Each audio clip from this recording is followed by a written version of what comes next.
My name is Nomi Caldwell, and I never imagined the moment my marriage ended would happen at my husband's office, in front of all his colleagues.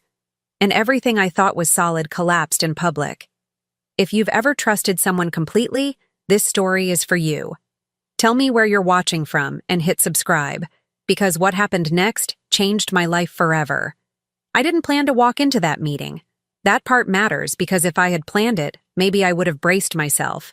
Maybe I would have noticed the way my hands shook when I pushed the glass door open. Maybe I would have heard the warning in my own chest telling me to stop. But I didn't. I was there because the checking account didn't balance. Because a transfer had gone through twice. Because when I texted Grant about it, he read the message and never replied. And because I was tired of feeling like I needed permission to ask questions in my own marriage. The conference room was full. 12 people, give or take.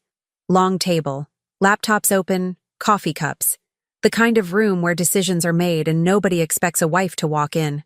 Grant was sitting near the center, jacket off, sleeves rolled, looking exactly like the man everyone admired, relaxed, confident, in control.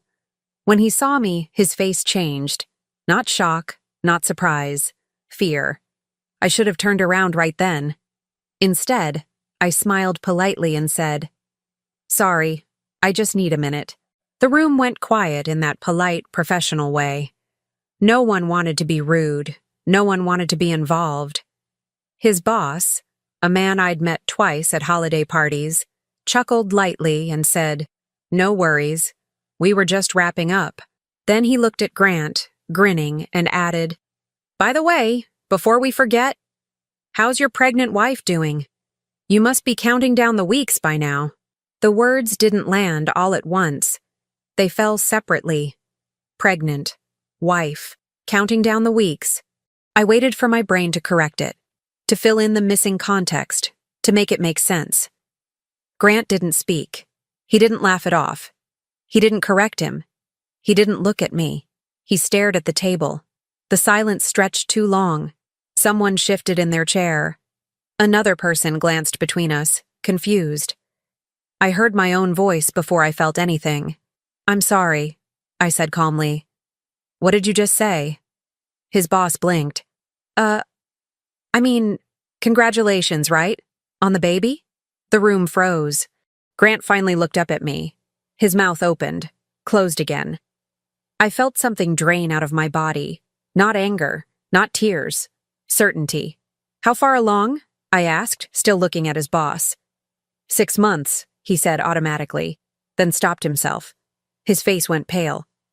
"Wait, 6 months." I did the math without meaning to. I saw dates, trips, late nights, excuses I'd accepted because they were easier than fighting. I turned to Grant. "Is that true?"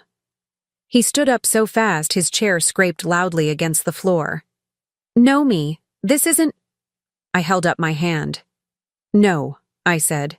"Just answer the question." Every eye in the room was on him now. Executives, colleagues, people who had trusted him, people who were about to watch him lie. "Yes," he said quietly. That was it. One word, no explanation, no apology, just yes. Something inside me went very still. I nodded slowly like I was processing meeting notes. "Okay," I said. Grant reached for my arm. "Please, not here." I stepped back. "You announced it here," I said. "I just heard about it here." Someone at the far end of the table cleared their throat. Another person stood up, muttering about stepping out. His boss looked sick. I had no idea," he said to me. "Grant told us—" "I'm sure he told you whatever was convenient," I said. Grant finally snapped. "Can we talk outside?" he hissed. "You're embarrassing me." That was the moment. Not the pregnancy. Not the betrayal. That sentence. I laughed once, short, sharp. "You don't get to decide what embarrasses you anymore." He tried again to touch me. I didn't raise my voice. I didn't cry. I didn't ask why. I just said, "Don't." And he stopped. I looked around the room, at the people who had unknowingly watched my marriage collapse in real time. "I'm sorry for the interruption," I said evenly. I won't take up any more of your time. Then I looked back at Grant. You should probably update your emergency contact, I added, because it isn't me. I turned and walked out. The hallway felt longer than it should have. My heels echoed. My legs felt light, like they weren't fully connected to my body. I made it to the elevator before my hands started shaking. The doors closed. My reflection stared back at me. Pale, composed, unrecognizable. I didn't cry. I didn't scream. I pressed the lobby button and waited. Outside, the sun was bright. People were laughing across the street. Life was continuing like nothing had happened. My phone buzzed immediately. Grant. Grant. Grant. I didn't answer. I sat in my car for a full minute with the engine off. Then I whispered, "Okay." Not in defeat, in decision. He had made a mistake thinking humiliation was the worst thing that could happen to him. He had no idea what came after. I drove away knowing one thing with absolute clarity. He had taken something from me in public. I was going to take everything else back. When people ask how long we were married, I used to say the number like it meant safety. 11 years. As if time itself was proof of loyalty. As if longevity meant integrity. It doesn't. Grant and I met in our 20s, when ambition still looked like potential instead of pressure. He was charming in a quiet way, the kind of man who listened closely and made you feel chosen. I was working full-time, finishing certifications, building something of my own. We talked about equality then, about partnership, about building a life side by side. That lasted until it didn't. When he got his first big promotion, the one that came with travel and late nights, we agreed, together supposedly, that I'd scale back. Temporarily, he said. Someone had to manage the house, the schedules, the invisible labor that keeps a family from collapsing. Someone had to be available for school calls and sick days. That someone was me. Our daughter was born 2 years later. Holding her rewired my priorities instantly. I didn't resent stepping back. I told myself I was investing in something bigger than a title. Grant told people he couldn't do what he did without me. I believed him. The finances followed the same logic. His income grew fast. Mine slowed, then stopped. We merged accounts. I handled the day-to-day expenses while he managed investments. When my grandmother passed and left me a modest inheritance, Grant suggested we roll it into a joint account for the future. College fund, home upgrades, security. I said yes. I said yes a lot. The warning signs didn't come all at once. They never do. They arrived quietly, disguised as normal stress. The phone that never left his hand. The screen turned down whenever I walked into a room. The way he started showering the moment he got home, like he needed to wash something off. Trips that didn't line up with his calendar. Excuses that sounded reasonable if you didn't want to look too closely. And I didn't. Because looking closely meant admitting I'd built my life on trust. There were moments I almost asked harder questions. Nights when I lay awake listening to him type messages after midnight. Mornings when his patience with me felt thinner than it used to. I told myself every marriage goes through phases. That love matures into something quieter. What I didn't understand then was that silence isn't always peace. Sometimes it's omission. The day of the meeting, after I drove away from his office, I didn't go home. I couldn't. The house felt like it belonged to someone else. I parked near a public trail and sat there until the shock wore off enough to think. 6 months pregnant. That meant the affair had started before his last promotion, before our anniversary trip, before he stood in our kitchen talking about how lucky he was. I called my friend Tamsin. We'd known each other since college. She answered on the second ring. I didn't say hello. I said, "Tell me the truth." There was a pause. "Just long enough." "Know me?" she said quietly. "I was hoping you already knew." My chest tightened. "How long?" "Since last spring," she said. "At least." The air left my lungs. She told me everything she'd hesitated to say before. The woman's name. Someone loosely connected to his professional circle. The way Grant had been seen at events without me. the careful separation of worlds he'd maintained. "And the baby?" I asked. "Yes," she said. "I'm sorry." That was the moment denial died. Not in the conference room, not when he said yes. It died when someone who loved me confirmed that I hadn't imagined any of it. I drove home after that. Slowly, like the house might attack me if I arrived too fast. Our daughter was in her room doing homework, humming to herself. She looked up and smiled when she saw me. "Mom, you're early." I hugged her longer than usual. She didn't complain. Later that night, after she was asleep, I went through the files Grant thought I never touched. Bank statements, investment accounts, passwords he'd reused carelessly because he assumed I wouldn't check. That's when I saw it. The separate account. The steady transfers. Medical charges I didn't recognize. Expenses that lined up perfectly with 6 months of secrecy. He hadn't just betrayed me emotionally. He'd been funding another life. I sat at the kitchen table until dawn, surrounded by proof, listening to the quiet of a house I no longer recognized. The stakes crystallized then. This wasn't just about infidelity. It was about my financial security, my daughter's future, the years I'd invested under the assumption that we were building something together. Grant had gambled everything we had, and I wasn't going to let him walk away with the winnings. By the time the sun came up, I wasn't crying anymore. I was calculating. And that's when I understood something important. He thought the betrayal ended in that meeting. For me, it had just begun. I didn't confront Grant that night. That choice surprised even me. Part of me wanted to hear him explain himself, to watch him squirm, to demand answers that wouldn't change anything. But another part, the one that had been quietly taking notes for years, understood something essential. Emotion wastes time. Action changes outcomes. By morning, I was done being reactive. I dropped our daughter at school like any other day, smiled at the receptionist, and waited until the house was empty. Then I sat at the kitchen table with my laptop, the stack of printed statements, and a legal pad. First call, the bank. I didn't freeze the joint account yet. That would have tipped him off too early. Instead, I opened a new account in my name only and transferred a precise amount, enough to cover 6 months of living expenses and legal fees. Not reckless, not vindictive, just responsible. The money was mine, some of it legally, all of it morally. Second call, a family law attorney recommended by Tamsin. I didn't tell her the whole story. I didn't need to.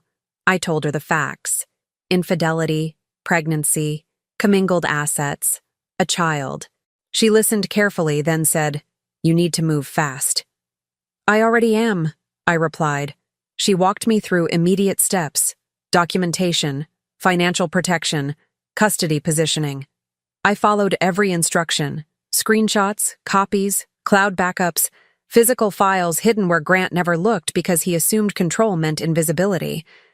By noon, I had my own credit card. By early afternoon, I had changed the passwords to every account that mattered. I packed that evening. Not dramatically. Not with tears. I folded clothes like I was preparing for a long trip. I took only what belonged to me and our daughter. Essentials, documents, things that couldn't be replaced. The house wasn't leaving. He was. Before he came home, I called a realtor, the one we'd used years ago. She remembered me. "I want to know my options," I said. Quietly. She didn't ask why. By the time Grant pulled into the driveway, the ground beneath him was already shifting. He walked in like nothing had happened, like the meeting had been a misunderstanding, like I was still the woman who waited for him to explain. "We need to talk," he said, setting his keys down carefully. "Yes," I said. "We do." He relaxed slightly. "Mistake. I spoke to an attorney today," I continued. "I also moved money into a separate account. Not everything. Just enough." His face drained of color. "You did what?" he snapped. "I protected myself," I said calmly. "And our daughter." He laughed, sharp, defensive. "You can't just take money." "I can," I said. And I did. That's when the panic showed. Not guilt, not remorse, fear. "You're overreacting," he said. "This doesn't have to get ugly." "It already did," I replied. "I just stopped pretending it didn't." He paced, ran a hand through his hair. "This is a mistake. You're acting emotionally." I looked at him. Really looked. "No," I said. "I'm acting legally."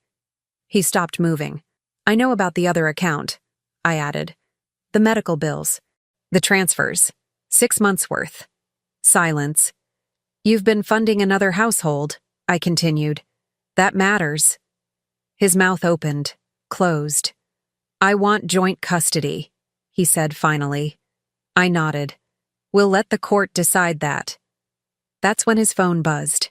He glanced down at it instinctively. I didn't need to see the screen. "You should answer that," I said.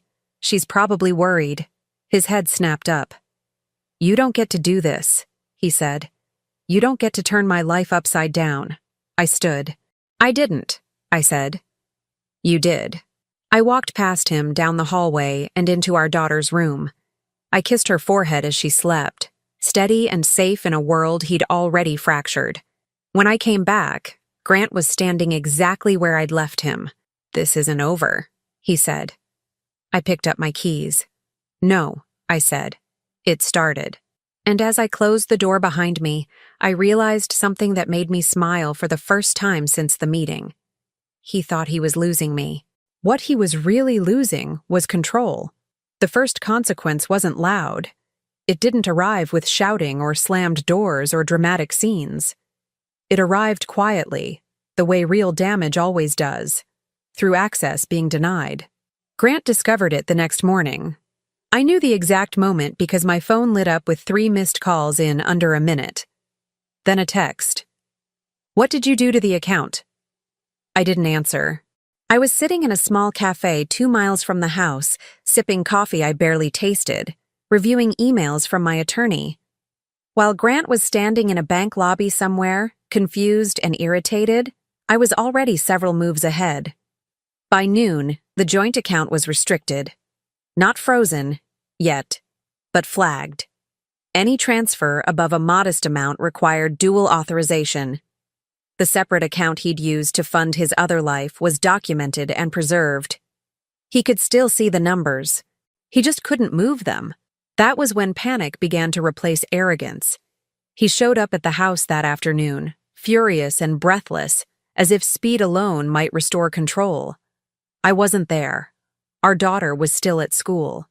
The silence rattled him more than confrontation ever could.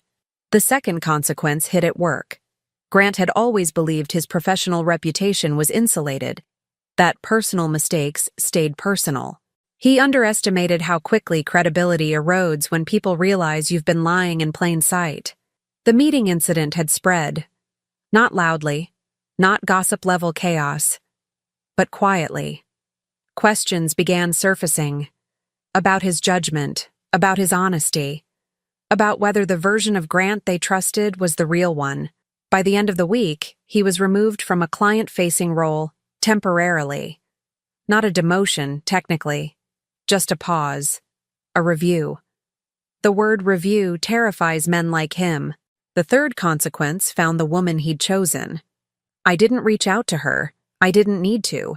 Consequences have a way of traveling on their own. Her social media went dark. Invitations stopped coming. Someone at her workplace noticed inconsistencies in her schedule that aligned too neatly with Grant's former travel. She was suddenly very alone, very exposed, and very aware that the man who promised stability couldn't even control his own finances. She tried to call him. I know because he left his phone unlocked on the kitchen counter one night when I stopped by to pick up documents. I didn't read the messages. I didn't have to. Her name kept appearing, unanswered. The fourth consequence came from our social circle. Couples we'd vacationed with, parents we'd sat beside at school events, people who had assumed we were solid. They didn't call me with questions. They didn't ask for details. They watched. And they chose. Invitations stopped, including Grant. Dinners became awkward when he arrived alone. A few people reached out to me quietly, offering support without prying. The separation wasn't official yet, but the judgment already was. He felt it. That night, he finally cornered me. I was loading groceries into my car when he pulled up beside me, blocking my door. His eyes were red, his confidence cracked. "You're enjoying this," he accused. I closed my trunk calmly. "No, I'm resolving it." "You're ruining me," he said. I met his gaze. "I'm letting consequences do their job. You turned everyone against me." "I didn't say anything," I replied. "You did." He laughed bitterly. "You think you're in control now?" I thought of the attorney emails, the account restrictions, the documented timelines, the custody strategy already forming. "Yes," I said simply. That's when his voice changed. "Please," he said. "Just talk to me." That word, please, landed differently than he expected. It wasn't power. It was proof. Proof that the ground beneath him was gone. "I'll talk through lawyers," I said. He reached for my arm. I stepped back. The next morning, his first desperate attempt arrived. A voicemail. Long, rambling, emotional in a way I'd never heard from him before. Apologies tangled with excuses. Promises layered over panic. He said he loved me. He said he'd made a mistake. He said he didn't know how he'd survive without me. I listened once. Then I saved it. Because by then, I understood something important.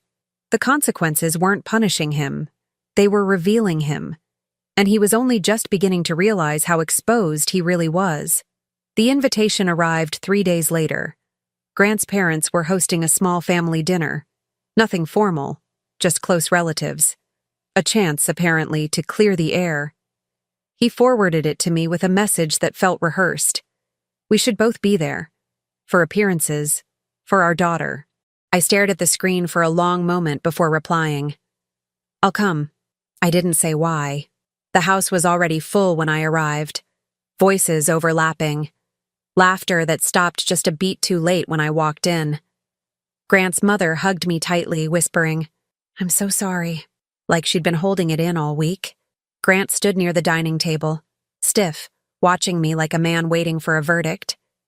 And then I saw her. She was standing near the window, one hand resting low on her stomach, the other clutching a glass of water like it was an anchor. She looked younger than I expected, tired, nervous, very pregnant. Grant hadn't warned her I'd be there.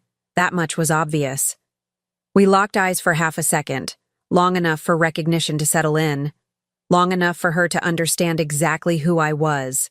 The room filled around us, chairs scraping, plates being passed.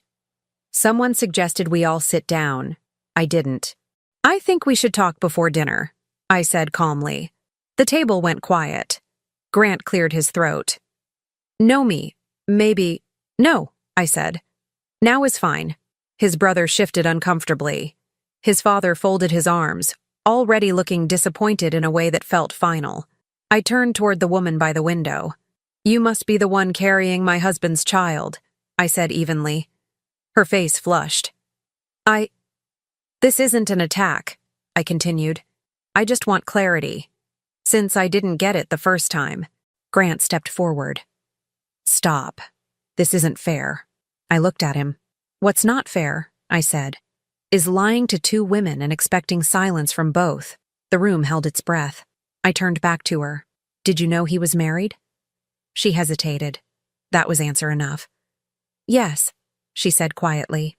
"He said you were separated." I nodded. "We weren't." Grant's mother gasped softly.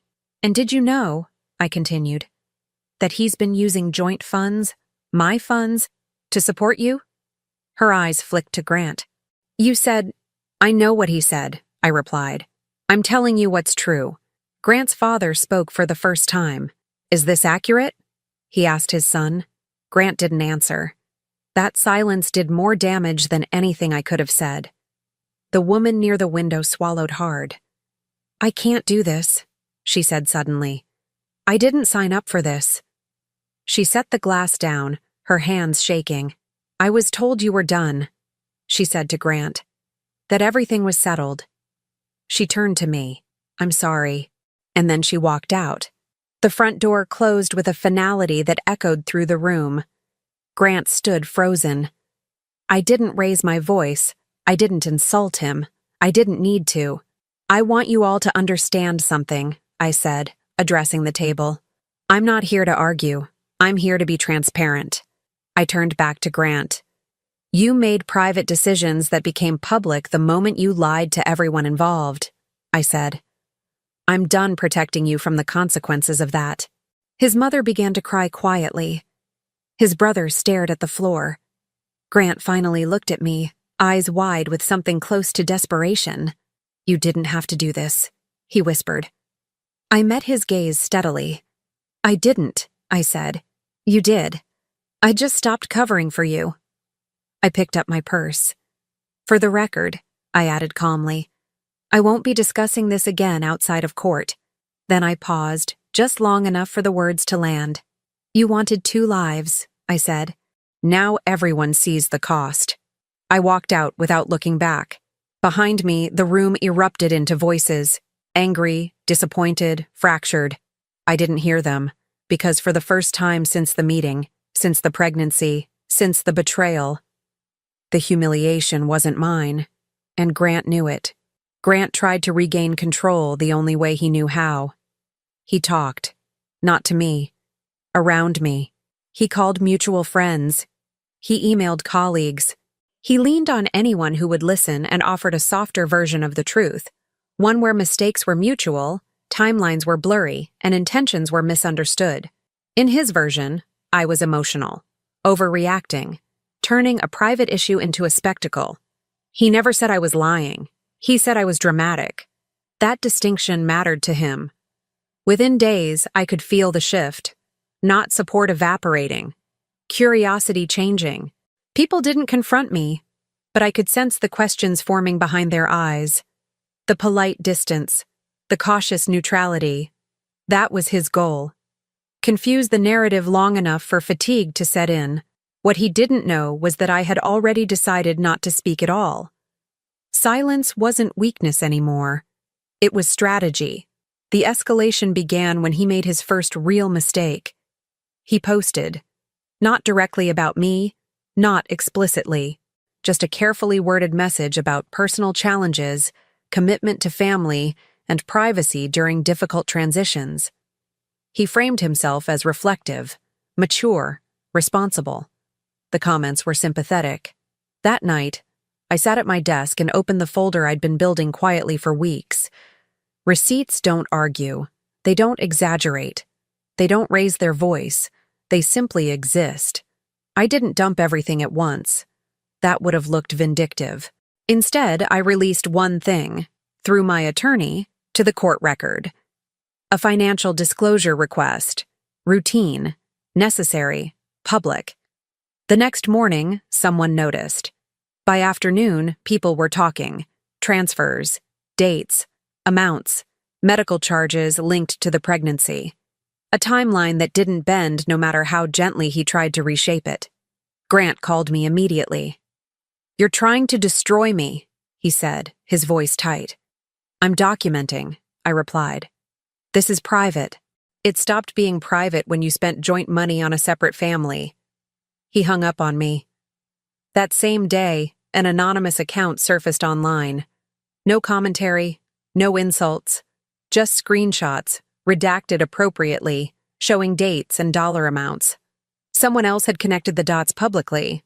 Not me. I watched the reaction unfold like a controlled burn. People weren't outraged, they were disappointed. That's worse. Grant tried to respond. He denied specifics without denying the core. Claimed misunderstandings, claimed stress, claimed he'd been trying to do the right thing, but the timeline was unforgiving. 6 months pregnant, 6 months of transfers, 6 months of lies. The escalation peaked when his firm issued a statement.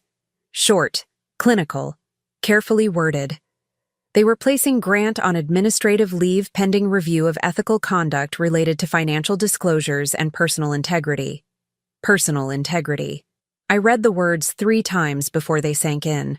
His credibility, the thing he'd built his entire identity around, was unraveling in public view. That night, my phone rang again. Grant. I let it go to voicemail. He left 3 messages, each one shorter than the last. The final one was barely coherent. "You need to stop," he said. "This is going too far." I didn't respond. The next day, his brother called me instead.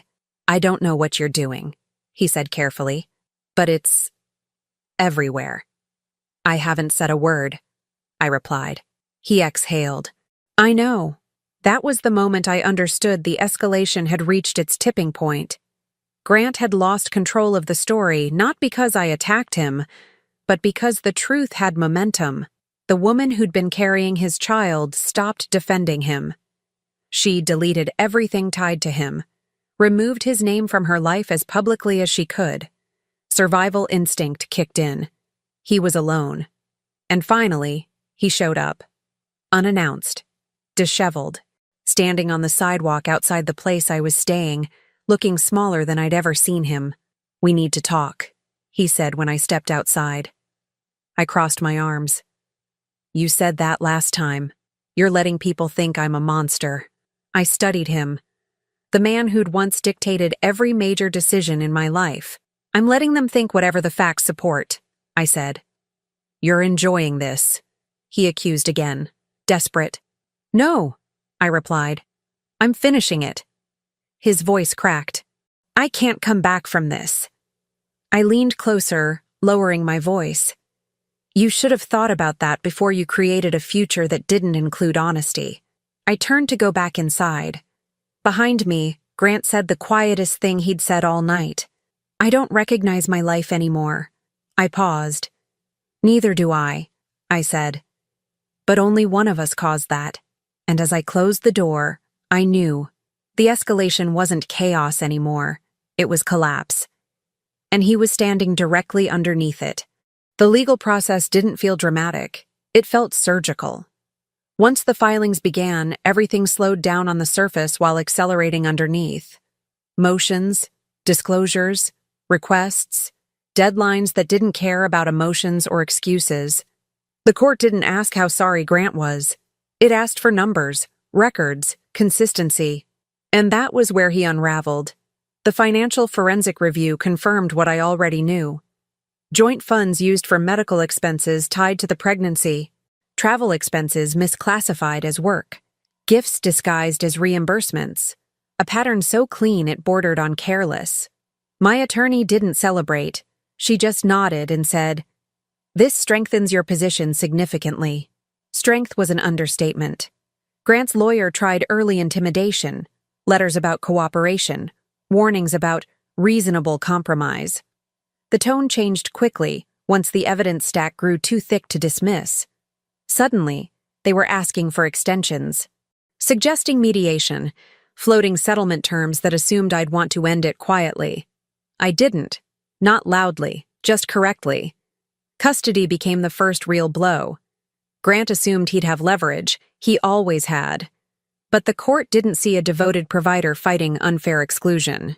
It saw instability, financial misconduct, poor judgment that directly impacted our child's welfare. Temporary custody was granted to me without argument. When Grant read that order, something in him cracked that never quite came back together. The money followed. Accounts were divided. Assets frozen, then redistributed. The house, the one he'd always referred to as his, was ordered to be sold, proceeds split after restitution. The inheritance funds he'd folded into joint use were traced, documented, and credited back to me. He protested. He lost. Then came his family. Grant's father requested a private meeting with me. Not to defend his son, to apologize. "I raised him better than this," he said, voice tight. "I won't pretend otherwise." He withdrew financial support immediately. Trusts closed. Assistance cut off. His mother stopped returning Grant's calls altogether. Shame settled into that family like dust. Quiet, irreversible. His brother distanced himself publicly. Not out of cruelty, out of self-preservation. Grant was radioactive now. The woman carrying his child filed her own claim shortly after. Support, stability, guarantees he could no longer provide. She'd believed promises built on money that wasn't his to spend. When the accounts dried up, so did her loyalty. She moved back in with her parents, removed his name from everything, reduced him to a legal obligation. Not a partner, not a future. Grant tried to fight back. He borrowed. He delayed. He blamed me for turning everyone against him. The court didn't care. Neither did his employer, who finalized his termination after the ethics review concluded. The official reason was vague. The message wasn't. By the time the divorce decree was finalized, Grant had lost the house, the job, the reputation, and the illusion of control that had carried him for years. He rented a small place on the edge of town. Temporary, he said. Everything was temporary now. The last financial disclosure showed it clearly. He was broke. Not poor. Not destitute. Just stripped of advantage. And for a man who'd built his identity on leverage, that was annihilation. I didn't feel triumph. I felt closure. On the day the final orders were signed, I walked out of the courthouse into bright daylight with my attorney beside me. "It's done," she said. I nodded. "Thank you." She hesitated. "Most people don't handle this as cleanly as you did." I looked ahead, not back. Most people don't realize they're allowed to stop protecting someone who's hurting them. Grant stood across the street, alone, watching. No family, no allies, just the consequences of every decision he'd made layered neatly around him. He didn't approach me. He didn't have anything left to say. And that was the most devastating outcome of all. Not that he lost everything, but that he finally understood he deserved to. We met one last time because the court required it. A brief, final exchange to settle remaining logistics. Property retrieval. Documentation. Closure, according to the paperwork.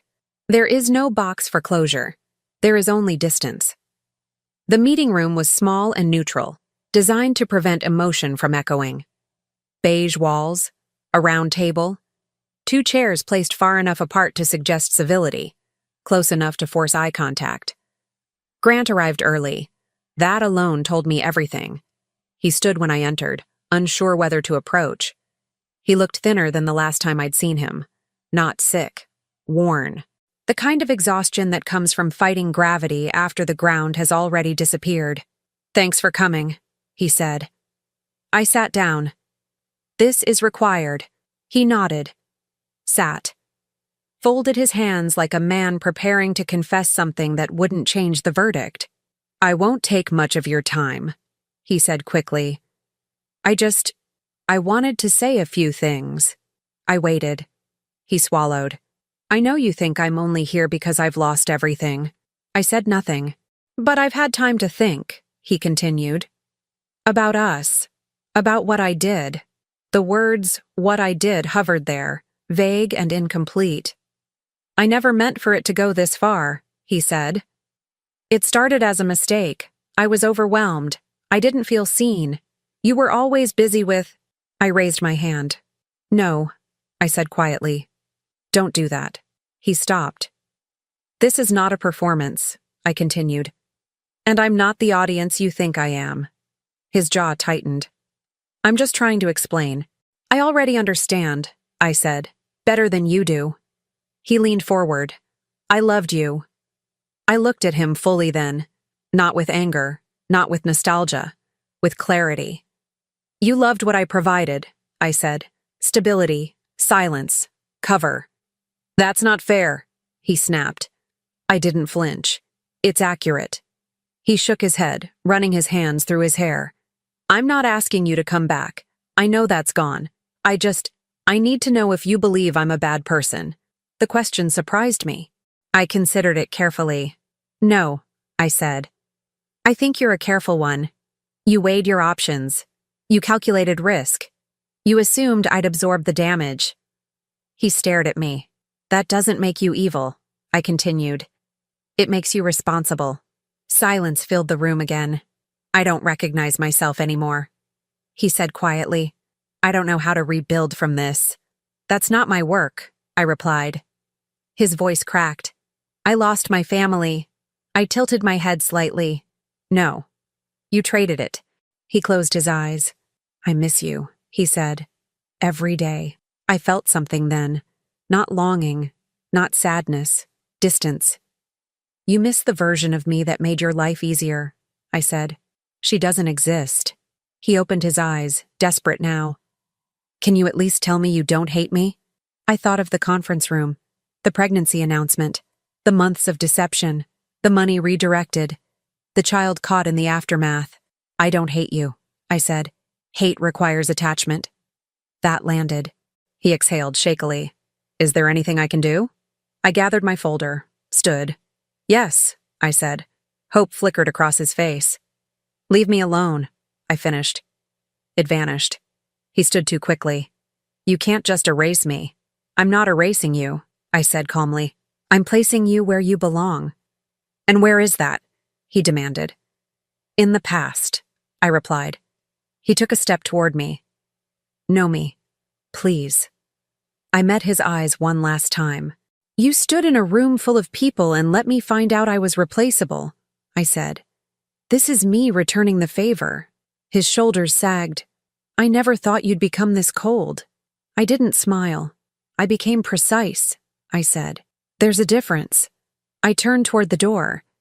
Behind me, his voice broke completely. I don't know how to live with this. I paused, hand on the handle. You'll figure it out, I said without looking back.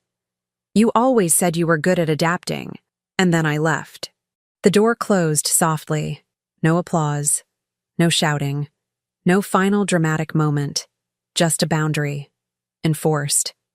When I stepped outside, the air felt lighter than it had in years. I stood there for a moment, letting the quiet settle into my bones. He had begged, he had pleaded, and it hadn't moved me at all. That was how I knew it was over. Not because he was finished, but because I was. A year passed without announcement. No dramatic rebirth. No public victory lap.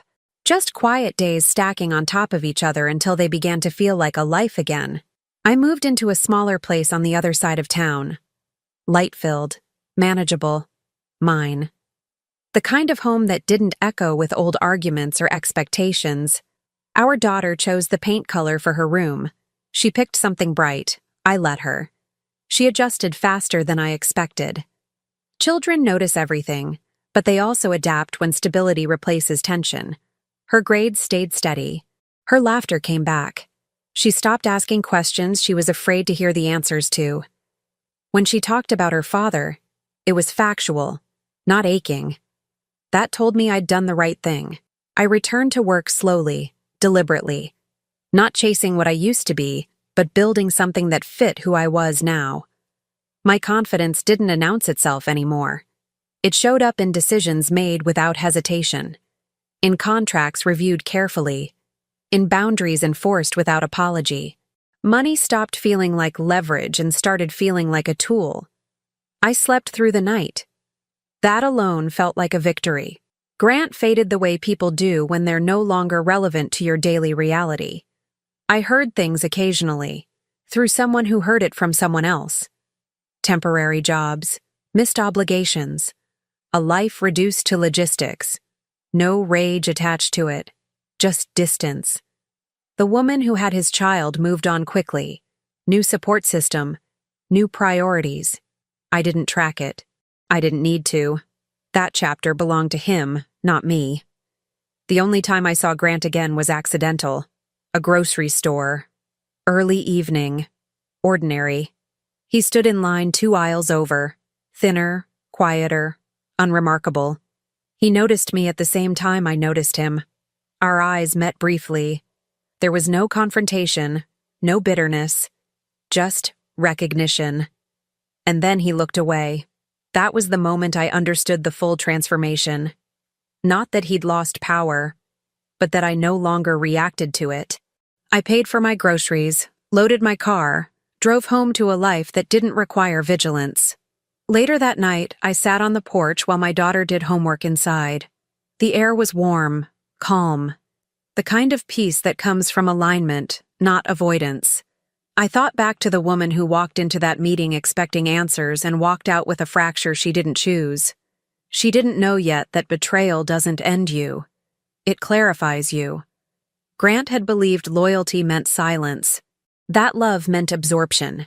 That I would keep the structure standing no matter how recklessly he behaved inside it. He was wrong. Freedom didn't arrive with forgiveness. It arrived with truth, followed by action, followed by the courage to never negotiate your worth again. Some people lose everything and call it tragedy. Others lose illusions and call it beginning. I didn't get revenge by destroying him. I got it by becoming unreachable. And that, I've learned, is the kind of ending no betrayal can take away. Thank you for tuning in to the Velvet Revenge channel. Don't forget to hit that like button and subscribe to the channel for more emotional stories. See you soon!